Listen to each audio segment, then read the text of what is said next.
दोस्तों, हमारे मन में कई बार ऐसे सवाल आते हैं जिनका जवाब लगभग किसी के पास नहीं होता, लेकिन फिर भी हम उनके जवाब ढूंढने में लगे रहते हैं।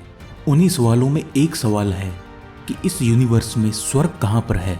हम जब भी कोई धार्मिक टीवी शो या धर्म से जुड़ी कोई बात पढ़ते हैं तो उन सभी से यही पता चलता है कि इस यूनिवर्स में कहीं तो स्वर्गलोक है जहाँ इंसान मृत्यु के बाद जा सकता है। लेकिन मन में सवाल आता है कि क्या सच में यूनिवर्स में कहीं स्वर्गलोक मौजूद है? क्या उसे देखा जा सकता है? क्या मृत्यु के बिना भी वहां पहुंचा जा सकता है? आज तो हमारे विज्ञान ने इतनी उन्नति कर ली है, तो क्या कोई ऐसी टेक्नोलॉजी विकसित की जा सकती है जिससे इन लोगों तक पहुंचा जा सके? हालांकि हमें भी अपने इन सवालों के कुछ जवाब मिले हैं हमारे अलग अलग ग्रंथों और अलग अलग पुराणों में, लेकिन ये नहीं पता कि जो ज्ञान हमें मिला वह कहाँ तक सही है। लेकिन जो भी जानने को मिला वह बड़ा ही इंटरेस्टिंग और बड़ा ही रोचक है, तो इसलिए आज हम उन बातों को इस वीडियो के माध्यम से आपसे यहाँ शेयर कर रहे हैं। कहते हैं ब्रह्मांड की उत्पत्ति ब्रह्मा जी के जन्म के साथ शुरू होती है और उनकी आयु के साथ ही समाप्त हो जाती है। जहाँ ब्रह्मा जी रहते हैं उसे सत्यलोक कहा जाता है, और जहाँ विष्णु और लक्ष्मी जी निवास करते हैं उसे वैकुंठ कहते हैं, जहाँ पहुँचना ही मोक्ष कहलाता है। जहाँ पर देवराज इंद्र सभी देवताओं के साथ निवास करते हैं उसे स्वर्गलोक कहा जाता है, जहाँ इंसान मृत्यु के बाद ही जा सकता है। कहते हैं सभी लोग इसी अंतरिक्ष में मौजूद हैं, लेकिन उन्हें देखा नहीं जा सकता। या ये भी कह सकते हैं कि सभी लोग पृथ्वी से इतने ज्यादा दूरी पर हैं कि वहां तक पहुंचना किसी इंसान के लिए संभव नहीं है, और ये सभी लोग अलग अलग आयामों पर भी आधारित हैं। पृथ्वी से इन सभी लोगों की दूरी का जो अंदाजा लगाया गया है, उनके मुताबिक अगर आज की टेक्नोलॉजी से हम वैकुंठ तक पहुंचने की कोशिश करें तो 14 लाख से भी अधिक सालों का समय लग सकता है। यानी आज की टेक्नोलॉजी से भी हम इन लोगों तक नहीं पहुंचते। आइए अब इसको थोड़ा डिटेल में जानते हैं। दोस्तों, विष्णु पुराण के अनुसार सप्त ऋषियों से 100,000 योजन ऊपर हमारा ध्रुव मंडल स्थित है। भगवान विष्णु ने ही अपने परम भक्त ध्रुव के नाम पर ध्रुव लोक का नामकरण किया था। ध्रुव तारे को पोल स्टार भी कहा जाता है, क्योंकि पृथ्वी के हर स्थान से ये तारा उत्तर दिशा में ही नजर आता है। पृथ्वी से ध्रुव तारे की दूरी तकरीबन 434 प्रकाश वर्ष मानी गई है। ध्रुव लोक के बाद आता है महरलोक, जो ध्रुव लोक से 1 करोड़ योजन की दूरी पर बताया गया है, जो स्वर्ग लोक का ही एक भाग है।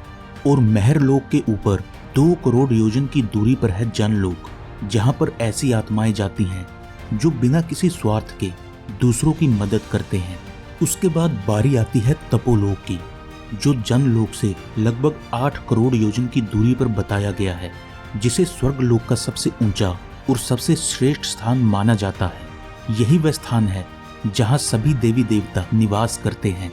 तपोलोक के बाद सत्यलोक की बारी आती है, जो तपोलोक से 12 करोड़ योजन दूर है।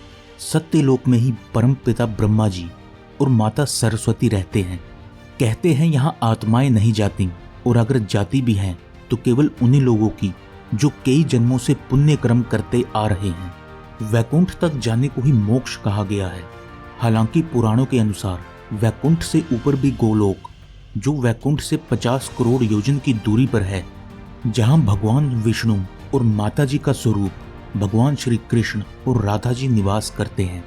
अब अगर सभी दूरियों को मिला लिया जाए और 1 योजन 12 किलोमीटर माने, क्योंकि 1 योजन में कितने किलोमीटर होते हैं इस पर अलग अलग भारतीय खगोल विद्याओं की अलग अलग राय है, तो पृथ्वी से वैकुंठ तक की दूरी लगभग 4 पदम 10 मील 40 खरब किलोमीटर से भी बहुत ज्यादा होती है। फिलहाल आज हम अंतरिक्ष में लगभग 39,000 किलोमीटर प्रति घंटे की रफ्तार से सफर कर सकते हैं, लेकिन अगर हम इससे भी कई गुना ज्यादा स्पीड से भी वैकुंठ तक की यात्रा पर निकलें तो भी हमें लगभग 14 लाख से भी अधिक सालों का समय लग जाएगा।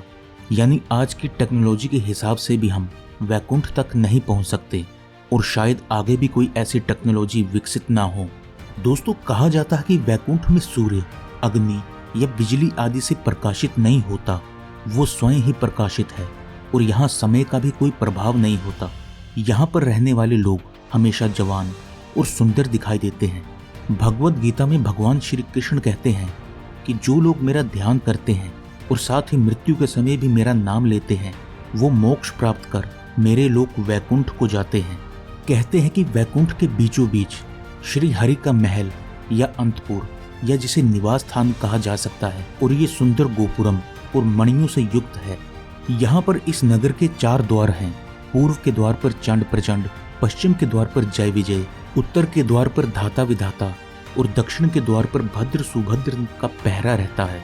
वैकुंठ में भगवान विष्णु जी के बहुत सारे सहायक हैं, जिनमें से 16 प्रमुख हैं। वैकुंठ में अपनी जगह बनाने को ही मोक्ष कहा गया है। मोक्ष भी कई प्रकार के होते हैं, जिनका अर्थ भी उनके नाम के अनुसार ही है। सबसे पहले है साहुजिया मोक्ष, जिसमें जीव भगवान में ही विलीन हो जाता है। दूसरा सालोक्य मोक्ष, जिसमें जीव को वैकुंठ में ही स्थायी निवास मिल जाता है। तीसरा स्वरूपे मोक्ष, जिसमें जीव भगवान विष्णु के जैसा ही रूप प्राप्त करता है। और चौथा सृष्टि मोक्ष, जिसमें जीव भगवान विष्णु जैसे ऐश्वर्य को प्राप्त करता है। अब मन में ये सवाल आता है कि वैकुंठ में अपनी जगह कैसे बनाएं? तो इस सवाल का जवाब भगवद गीता और रामचरितमानस में दिया गया है। रामचरितमानस में तुलसीदास जी कहते हैं कि भले ही कलयुग पाप और अवगुणों का घर है, लेकिन कलयुग में एक बड़ा गुण ये है कि उसमें बिना ही परिश्रम के मोक्ष प्राप्त किया जा सकता है।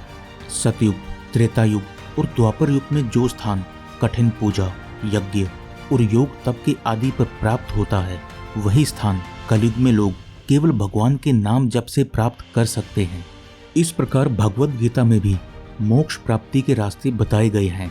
गीता के अनुसार मनुष्य अंत काल में जिस भी भाव का स्मरण करता हुआ शरीर त्याग करता है, वह उसको ही प्राप्त करता है।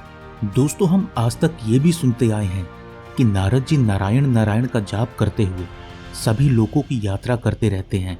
वहीं गुरु वशिष्ठ, विश्वामित्र आदि जैसे महान ऋषि भी जीवित रहते हुए कई बार पृथ्वी लोक से स्वर्ग लोक तक की यात्रा करते थे और वहां की सभाओं में हिस्सा लेते थे। दरअसल ये सभी ऐसा इसलिए कर पाते थे क्योंकि उन्होंने अपने तपोबल से मन की गति से कहीं भी आने जाने की शक्ति प्राप्त कर ली थी। इसलिए वे कुछ ही मिनटों या घंटों में पृथ्वी से इन लोकों तक की यात्रा कर लेते थे। यदि हम इस तरह देखें तो भौतिकता या टेक्नोलॉजी के सहारे नहीं, लेकिन धर्म, अध्यात्म, भक्ति और तप और पुण्य कर्मों के रास्ते वहां पर क्षण भर में ही पहुंचा जा सकता है।